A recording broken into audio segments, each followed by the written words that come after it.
여러분 안녕하십니까? 한국 근현대사 두 번째 시간이 되겠습니다. 오늘은 좀 짧게 이번 시간에는 영상을 구성해 봤습니다. 한국 근현대사 1863년에서 1910년 제국주의와 근대화가 그 키워드가 되겠습니다. 역시 한국 근현대사 키워드입니다. 지금 맨 위에 칸 조선 고종과 순종 시대를 다루려고 합니다. 서구 근대화 시대요. 그 중에서도 친미 기독교파 이승만을 중심으로 다루고자 합니다.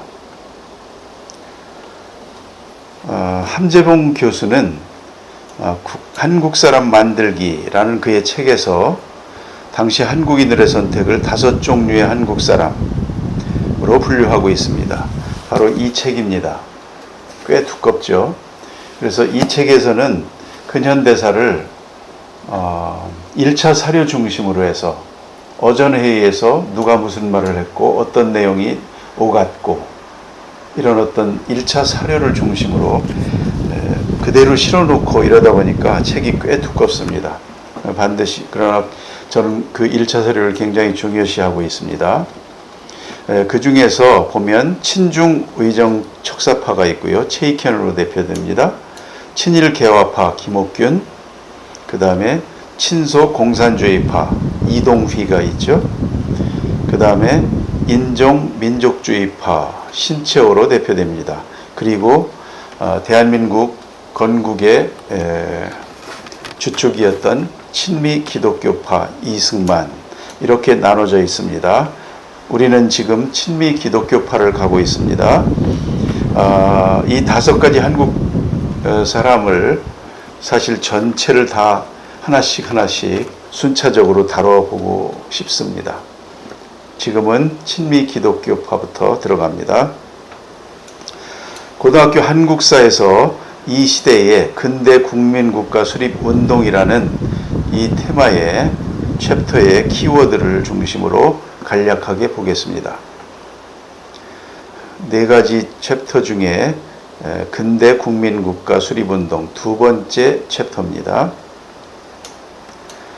보시는 바와 같이 목차에 주요 사건들을 나열해 놨습니다. 보시면 되겠고요.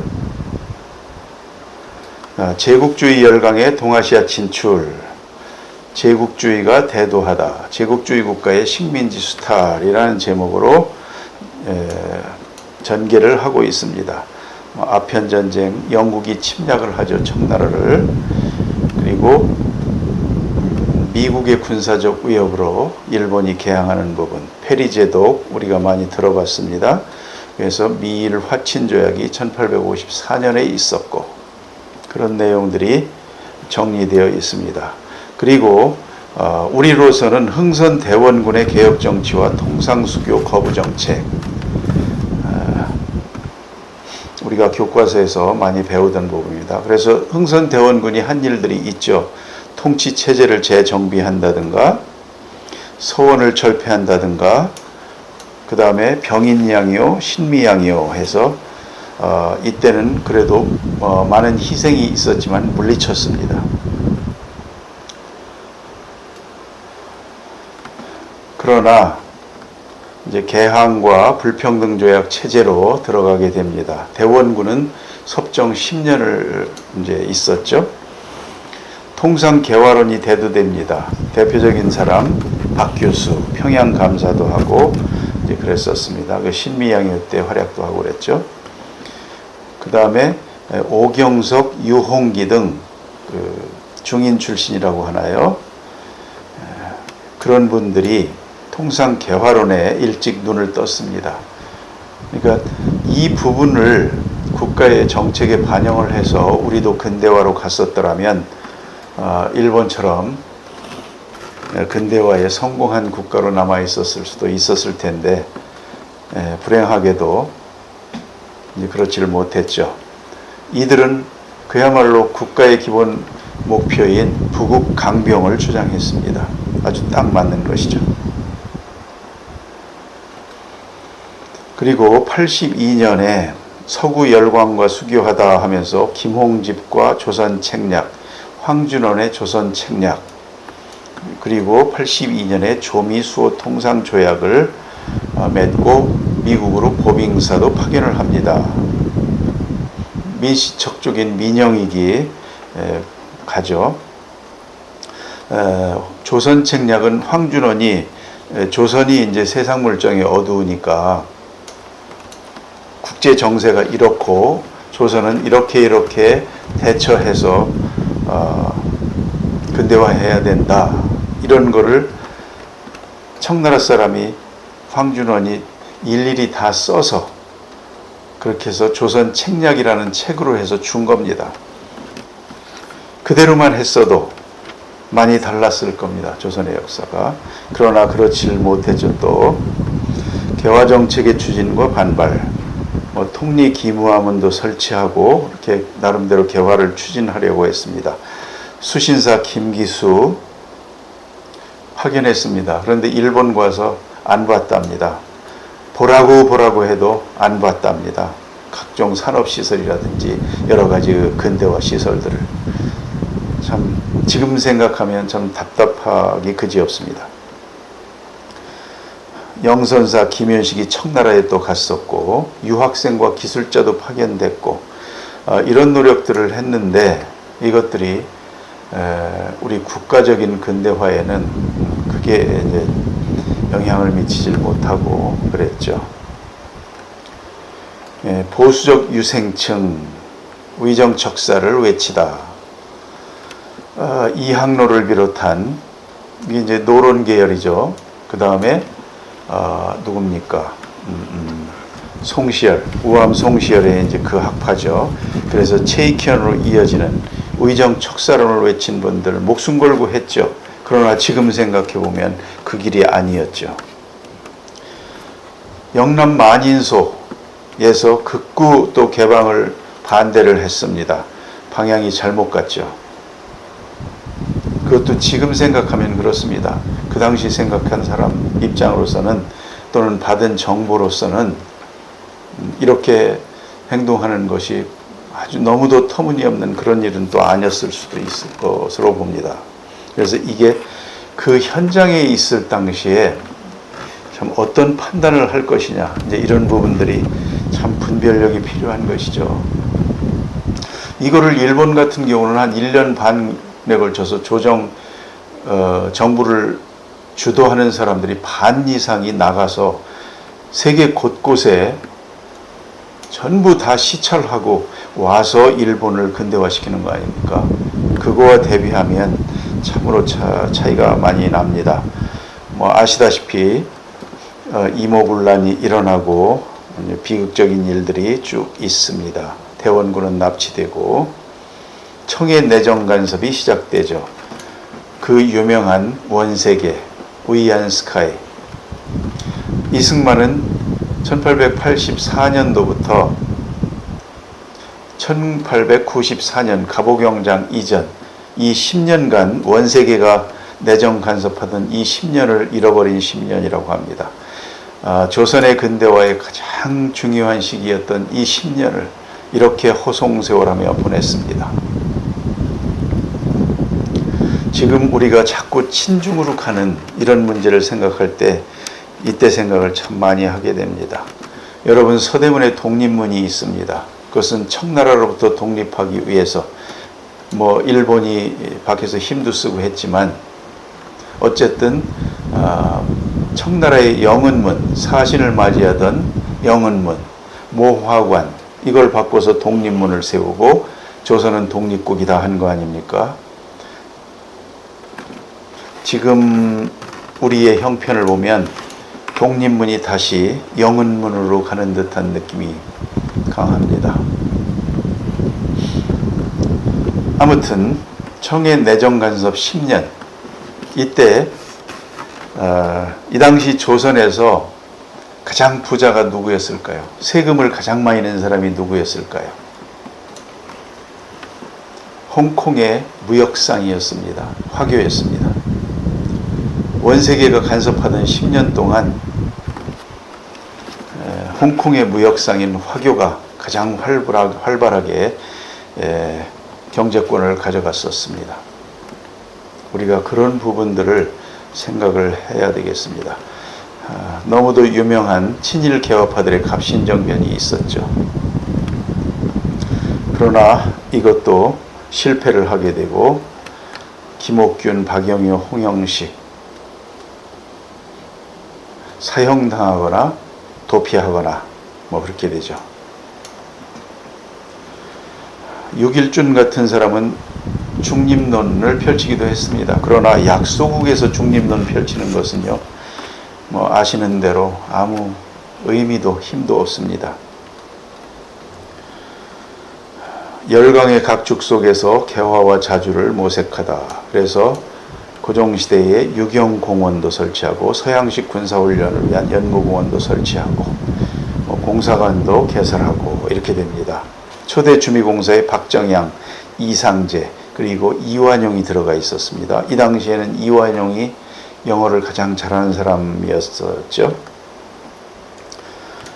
수구 개방 쪽으로는 이제 민영익, 그 다음에 뭐 최익현 이런 사람들이죠. 최익현이 이제 대마도에 가서 뭐 굶어 죽었다 이런 얘기도 있는데 그 부분에 대해서도 그 사실 여부에 대해서는 논쟁들이 꽤 많은 것을 여러분이 아실 것입니다. 김옥균 처참하게 죽었죠.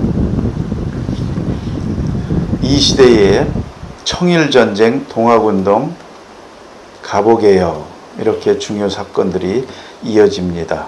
시모노세키 조약으로 청일전쟁에서 일본이 승리하고 시모노세키 조약으로 어마어마한 배상금과 요동반도를 청나라가 지불해야 되었고 타이완도 일본이 넘겨받게 됩니다.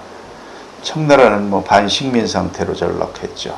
조선에서의 영향력을 완전히 상실하게 됩니다. 이런 분위기에서 독립문을 설치하게 되는 것입니다. 한편으로 러일이 또 각축을 벌입니다. 일본이 빼앗은 요동반도 삼국 간섭으로 가볍게 러시아가 가져갑니다. 당시 조선의 백성들은 이러한 것을 보고 러시아가 정말 힘이 세구나 하는 이제 그런 판단을 하게 됐다는 것이죠. 고종은 아관파천을 하게 되고 또 이때에 비극인 민비가 시해되는 을미사변이 일어납니다. 이게 1895년, 아관파천이 1896년 러시아 공사관에 있는 동안 고종이 서재필 등을 주축으로 독립협회를 창립합니다. 같은 97년입니다. 그리고 아관파천에 1년 열흘인가요? 있다가 97년에 돌아와서 고종이 그해 10월에 대한제국을 수립하게 됩니다. 그리고 황제권이 엄청나게 강해지죠. 대한제국의 황제는 러시아의 황제 짜르를 모방한 것으로 알려져 있습니다. 조선이라는 나라 자체가 황제의 것입니다.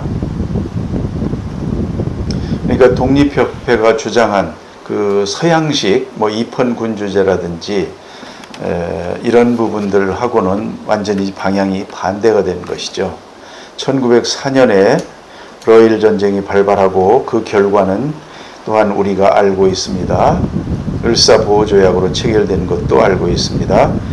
그 다음에 또 하나 중요한 것, 동학농민운동입니다. 민씨일파, 권력 독점과 매관매직, 수령들의 농민수탈입니다. 민씨 척족들이 권력의 요직을 다 독점하고 부정부패가 심하고 그랬습니다. 호남 지역에서는 수령들이 농민수탈이 아주 심했습니다. 국가가 잘 나가려면 우선은 이런 부분들이 바로 서야 됩니다. 그리고 국가의 부를 증대시키기 위해 국민적 에너지가 집결되고 관심이 국부를 증강시키는 쪽으로 몰아져야 할 텐데 저는 그거를 박정희 시대라고 봅니다. 이거를 지금도 그렇습니다. 친일파를 가려서 처단하고 이런 어떤 심판 쪽에 온 국민의 관심이 기울이면요, 이게 부강이 되겠습니까? 또 그렇다고 해서 정의가 바로 설 것 같습니까? 역사를 볼 때 그렇지가 않았습니다. 국부, 정강, 여기에 국민적 에너지를 모으는 쪽에 관심이 국가가 그렇게 드라이브 되었으면 하는 바람을 가지고 있습니다. 동학 농민운동에 대한 것도 스토리들이 많죠. 결국에는 공주 우금치 전투에서 거의 전멸하다시피 해서 동학 농민운동은 종료가 됩니다. 그 당시에 일본군은 우금치 고갯길에서 그 게이틀링, 그렇죠, 기관총, 그것으로 밑에서 올라오는 동학군은 사실은 동학군도 기관총이라든지 여러 가지 그 현대식 무기가, 근대식 무기가 있었답니다. 그러나 그거를 중요성이라든지 쓸 줄을 몰라서 다시 반납했다, 뭐 이런 스토리도 있고요. 아무튼 일본은 그 기관총 가지고 동학군을 거의 전멸시켰습니다. 일본인 부상자는 한 명인가요? 동학군은 3, 4만이 그때 희생당했죠. 그러니까 이게 우리가 임진왜란에서 의병들의 활동으로 해서 나라를 구하는 데 크게 기여했습니다마는 근대화 시대에는요, 의병이라는 게 전혀 의미가 없습니다. 왜냐하면 무기, 기술의 차이가 결정적이기 때문에. 그래서 우리가 일본의 식민지가 되기 전에도 의병들이 일어나긴 합니다마는 임진왜란처럼 그렇게 힘을 쓰질 못합니다. 그것은 그 무기의 차이 때문이라고 보는 것이죠. 기관단총으로 갈기는데 그게 뭐 무슨 수로 당하겠습니까? 그냥 그건 전투가 아니라 일방적인 희생이 되겠죠. 참 슬픈 역사가 이때 진행이 됐고,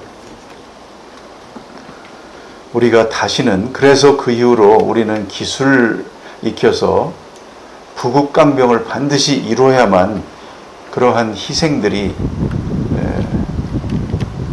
줄어들 것인데 좀 안타까움을 금할 수가 없습니다. 이때를 보면요, 청나라와 일본이 우리나라에 와서 싸우고 도대체 조선은 어디 있습니까? 우리는 어디 있습니까? 어째서 이런 상황으로 나라가 이끌어져야만 했던가? 어떻게 우리나라 궁에서 국모가 시해를 당합니까? 시해당한 일본을 욕할 것이 아니고 그런 허술한 국방을 가졌던 우리는 도대체 무엇을 했는가? 그런 점 생각을 해봐야 될 것입니다. 앞으로도 그렇습니다. 지금도 그렇고요. 갑오개혁을 합니다. 그러나 이것도 결국에는 아주 성공적으로 되진 못했죠. 의욕적으로 하긴 했습니다만은. 그러나 이때에 최초로 우리나라 그 국정교과서도 생기고 여러 가지 변화들의 단초는 제공이 된 것 같습니다.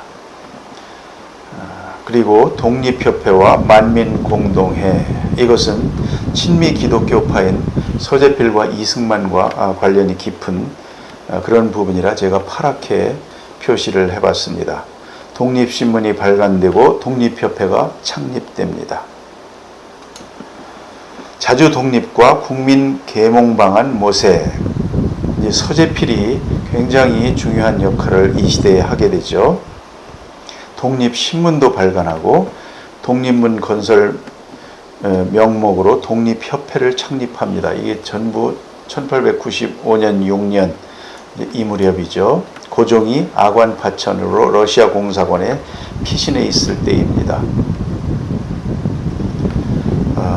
고종이 러시아 공사관에 있는 동안에 그 누굽니까? 그 엄비라고 하나요? 엄비와의 사이에서 그 자식을 낳죠. 그가 영친왕이죠. 그 엄비에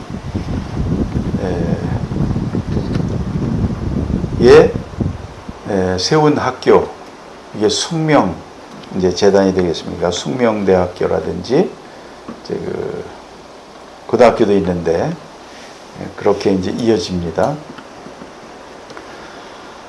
그래서 국민 계몽 운동을 이제 앞장서고, 그 다음에 만민공동회라는 걸 종로에서 열게 됩니다. 그래서 한 뭐 15,000명 막 이렇게 모이기도 했대요. 여기에 이제 서재필, 윤치호, 그 다음에 이상재, 이승만, 이런 사람들이 대표적인 연사로 나섰고, 이승만은 아주 젊은 시대였죠. 그 당시에 20대에. 나머지 서재필, 윤치호, 이상재는 그보다 한 세대 위인데, 아주 이승만은 20대에 아주 그 젊은 배제학당을 다니고 졸업한 이제 그런 시기가 되겠습니다. 여기에서 아주 유명한 연사였었죠, 이승만이. 한편으로는 그 박성춘이라는 그 박성춘이 또한 연사로 나와서 연설도 했다고 합니다. 그 박성춘의 아들이 세브란스에 들어가서 의사가 된 박서양, 이제 그 스토리도 꽤 재밌게 이어질 수가 있습니다. 거기에 그래서 박성춘 하다 보니까 이제 교회 내에서도 승동교회라든지 연동교회라든지 양반 쌍놈이 서로 못하겠다 하겠다, 이제 그렇게 돼서 교회도 분리되고 막 그런 사연들이, 그런 히스토리들이 이어졌었죠. 이 교회사, 한국 교회사를 정리를 하려다 보면 그런 부분들도 재밌게 한번 할 기회가 있을 것입니다. 그러나 이러한 노력에도 불구하고 고종이 마음이 변합니다. 수구 세력의 이제 방해도 있었고요. 그래서 결국은 이제 독립협의, 또 이쪽에서 입헌 군주제 이런 것들을 실시하니까 고종의 황제권이 약화된 그런 느낌이 있고, 그렇게 돼서 이제 막게 되고 나중에는 이들을 이제 탄압하게 되고, 그렇죠. 대한제국과 광무개혁이라는 걸 합니다. 황제가 없으면 독립도 없다. 황제권이 강화됩니다. 조선이라는 나라가 황제의 것입니다. 독립협회와 대한제국, 함께 가지 못한 길, 이렇게 해서 교과서에서도 아쉬움을 표하고 있습니다. 1904년입니다. 러일전쟁과 일제의 침략, 이 시대의 국제정세를 언급하고 있습니다. 미국, 영국, 러시아가 일본의 한국 지배를 승인합니다. 우리가 국제정치를 알아야 되는 이유입니다. 러일전쟁에서 일본이 승리합니다. 미국은 일본과 몰래 가스라 테프트 비밀협약을 체결하고요. 영국과 일본은 제2차 영일동맹을 체결합니다. 일본은 세계 패권국들과 동맹을 체결합니다. 우리나라는 그 패권국에 도전하는 러시아 편에서 헤매고 있습니다. 오늘도 그렇습니다. 우리가 어느 쪽, 패권국이 어디입니까? 미국과 중공이 싸우고 있습니다. 패권국이 미국이요, 패권에 도전하는 국가가 중국입니다. 우리가 어느 쪽을 선택하느냐, 그것이 지정학적으로 우리나라의 국가의 흥망과 직결되어 있다는 것을 우리가 아주 명심을 해야 되겠습니다. 이때 우리는 잘못 선택을 했습니다. 일본은 딱 한 번을 빼놓고는 항상 국제정치상 승자의 길을 택했습니다. 패권국과 항상 밀착됐습니다. 그러다가 미국이라는 패권국에 한번 도전했다가 완전히 망했죠. 그거 말고는 일본은 지금도 미국과 착 붙어 있습니다. 우리는 의심스럽습니다. 이 국제정치에 대한 것이 우리의 생존과 서바이벌과 직결되어 있기 때문에 우리가 단순히 우리의 어떤 애국심이라든지 도덕성 이런 부분만 가지고 생각할 수가 없는 것입니다. 그것으로 나라를 지키지 못합니다. 고종 황제 퇴위당하고 군대가 해산되고 이제 나라가 망해가는 과정들 하나하나 다 밟게 됩니다. 일본이 얼마나 국제정치에 박습니까? 문제 안 되게 할 일 다 해가면서 조선을 하나하나 무너뜨려 갑니다. 독도와 간도도 가져가고요. 항일 의병 전쟁이 있었습니다만 별 힘을 못 썼죠. 이제 나라로서는 어찌할 수 없다. 이제 선각자들이 애국 계몽 운동을 펼치게 됩니다. 이럴 수밖에 없게 되겠죠. 그래서 개화 자강 운동을 계승하고 실력 양성, 그렇죠. 무장 투쟁을 준비하는 것도 있었고요. 교육 언론을 통한 구국 운동을 전개한 사람들도 있었고요. 애국 계몽 운동, 민족 운동의 이념과 노선을 제시하고 더더구나 민족 정기를 살리기 위해 민족사를 정립하는 그런 노력들도 하고요. 경제적 수탈, 국채 보상 운동도 하고 이런 운동들을 하게 되는 것이죠. 개항 후 일본 상인들이 몰려옵니다. 이 청나라 상인과 일본 상인의 흥망 이런 부분을 명동을 보면 알 수 있습니다. 오늘날 명동은 일본인들이 개발한 일본 상인들이 개발한 것이죠. 그런데 원래는 청나라 상인들이 차지했었습니다. 그리고 일본 상인들은 지금으로 보면 명동 성당의 오른쪽 을지로 삼가나 이쪽으로 명동 성당의 오른쪽에 일본 상인들이 있었는데 이제 청일전쟁 망하고 청나라가 물러가면서 이쪽 명동, 지금의 명동 을지로 입구 이쪽을 일본 상인들이 완전히 차지하게 되죠. 그래서 거기서 지금 오늘날 신세계 본점 미스코시 백화점인가요? 그런 부분들도 있고 어쨌든 일본이 명동을 개발했습니다. 그런가 하면 이에 반해서 종로 상권은 조선인들이었습니다. 그 상권을 지키기 위해서 노력한 사람들, 우리가 친일파로 정죄를 합니다만 그런 사람들이 결국은 기업인이었습니다. 화신의 박흥식이 대표적인 사람이고 그 다음에 동대문에 오늘날 두산의 창업주 이름이 누굽니까? 박승직입니까? 그런 사람들도 다 조선의 상권을 또 오늘날 외국인들이 관광으로 많이 찾는 광장시장 그거는 이제 그 일대의 조선 상인들이 나름대로 서바이벌 책을 찾기 위해서 그렇게 이제 우리의 상권을 지키기 위한 노력들을 했던 것이죠. 그런 차원에서도 우리가 기업인을 봐야 될 것입니다. 나중에 기업인 열전 이런 부분에서 다룰 수 있겠습니다만 박흥식 같은 경우에는 그 당시에 식민지의 국민이었지만 기업을 하려면 정부의 협조를 안 할 수가 없겠죠. 그러나 그는 기업을 통해서 우리나라의 기술 개발, 나중에는 비행기까지 만들려고 했었지 않습니까? 그런 것들을 우리는 단지 정죄만 하는데 산업을 다시 나라를 되찾고 산업을 일으키기 위해서는 사실은 그런 사람들의 노하우가 필요한 것이죠. 인천 김성수의 동생 김현수 만주 개발하고 경성 방직이라든지 그 산업인으로 그도 이제 친일파 이렇게 해서 정죄를 받았습니다만은 사실은 그런 기술들이 경제 발전을 위해서는 필요한 것이죠. 폭탄 투척을 한 애국 투사들을 숭고합니다만은 경제 발전에 필요한 전문성은 아니죠.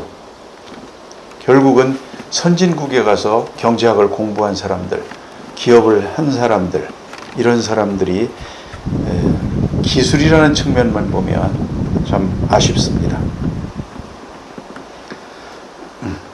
제국주의 열강이 경제적 침탈에 열을 올렸다. 많은 부분들을 고종이 아관 파천 당시에 이권이 엄청나게 넘어갔습니다. 우리는 그런 부분들도 좀 주의 있게 봐야 될 것입니다. 조선은행, 한성은행, 뭐 대한천일은행, 이게 이제 계속 한국은행이라든지 우리은행이라든지 뭐 이렇게 내려오죠. 우리의 곡물의 유출을 막기 위해서 방공령도 실시하고 이런 노력들을 좀 합니다. 국채보상운동 대구에서 시작이 됐죠. 이런 진짜 가녀린 노력들이 좀 있었습니다만은 나라의 멸망을 막지는 못했습니다. 그런 와중에 근대 문물의 수용과 사회 문화의 변화에서 배제학당을 언급하고 있습니다. 이게 이제 이승만과 관련이 있죠. 이화학당 나오죠. 유경공원은 이제 이완용과 관련이 있는데요. 여기서도 이제 영어를 잘하는 이완용이 역할을 했던 것으로 압니다. 교육 입국 조서, 그 다음에 이제 안창호 선생의 대성학교라든지 이승훈 선생의 오산학교, 우리가 잘 아는 바입니다. 근데 언론, 뭐 한성순보, 독립신문 이런 부분들을 많이 우리 자체적으로 하죠. 시리아 방송대국 유명하죠. 장지연의. 종교계에도 새로운 바람이 일어납니다. 죄송합니다.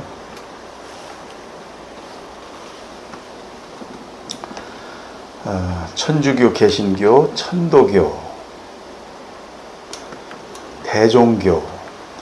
우리가 일제시대에 그 독립운동을 얘기하려면요, 종교 중에서는 이 대종교를 반드시 살펴봐야 됩니다.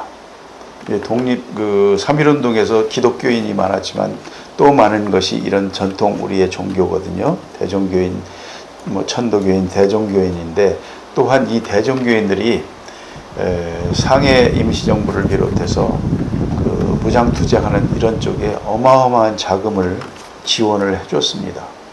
그런 부분들이 널리 알려져 있지는 않은데, 우리가 그런 부분도 사실은 공부를 해야 됩니다. 그 정읍에 대종교 본산, 그 건물이 있었는데요. 그 건물을 일제시대에 다 뜯어다가 지붕은 오늘날 조계사 뭡니까? 그 지붕으로 쓰고 뭐 이런 형태로 다 거기에 있던 그 목재, 그 건축 재료들을 다 나눠서 이렇게 썼다고 그럽니다. 근대의식이 확산되다. 신분제 폐지 이렇게 돼 있고, 국학연구가 활발해지다. 국사, 국어 등 국학연구가 활발해지다. 이제 그런 것들이죠. 사실 여기서 한글 해서 주시경 선생님이 나옵니다만은, 한글의 가치를 발견한 사람은 선교사들입니다. 배제학당에서 선교사한테 한글을 배운 사람이 주시경이고요. 그가 한글 학자가 됩니다. 가치를 모르면 참으로 별 의미가 없습니다. 1900 몇 년이죠? 12년인가요? 우리가 이제 일제 식민지 시대에 들어가서 2년 지난 다음에 일본이 벚꽃을 워싱턴 DC에 기증합니다. 지금도 워싱턴에 가면 벚꽃이 엄청나게 많고 축제까지 엽니다. 이 벚꽃의 원산지가 어디일까요?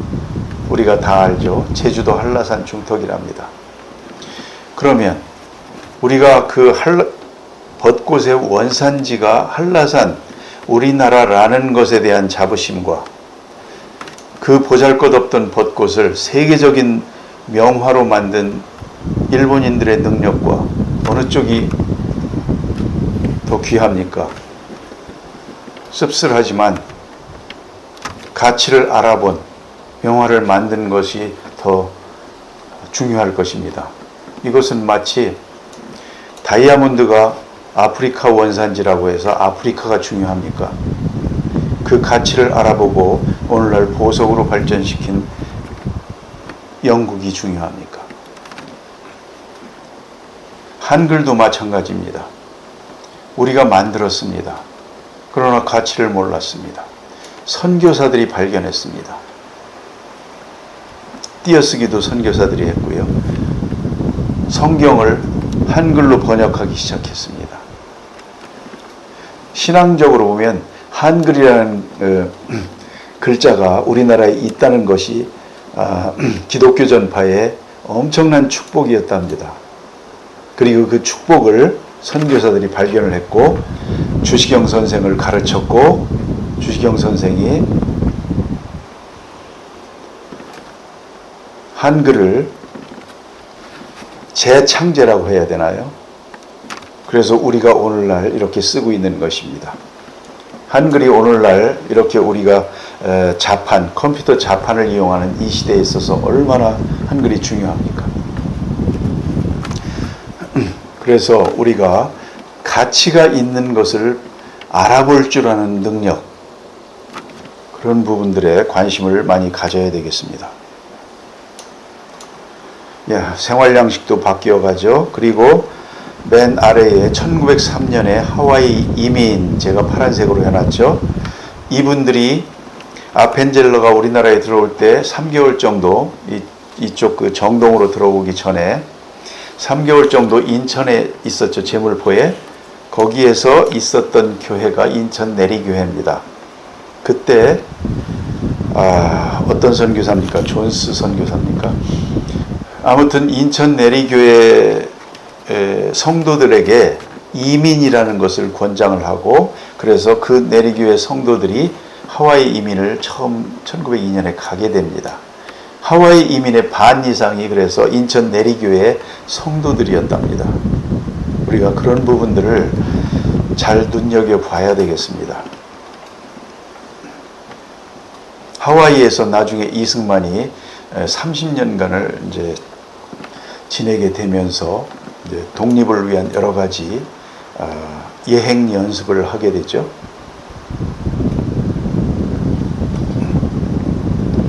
네, 그 조선 말기의 시기 구분을 이렇게 나눠봤고요. 이것은 주요 사건들을 제 나름대로 다시 정리해 본 것이고, 그 다음에 주요 인물들 또 오른쪽에 나열해 봤습니다. 그렇죠. 이렇게 돼서 가장 우리 역사의 비극적인 시대 교과서를 통해서 한번 봤습니다. 간략하게요. 네, 이번 시간은 이것으로 마치고요. 잠시 쉬셨다가 다시 이어지겠습니다. 감사합니다.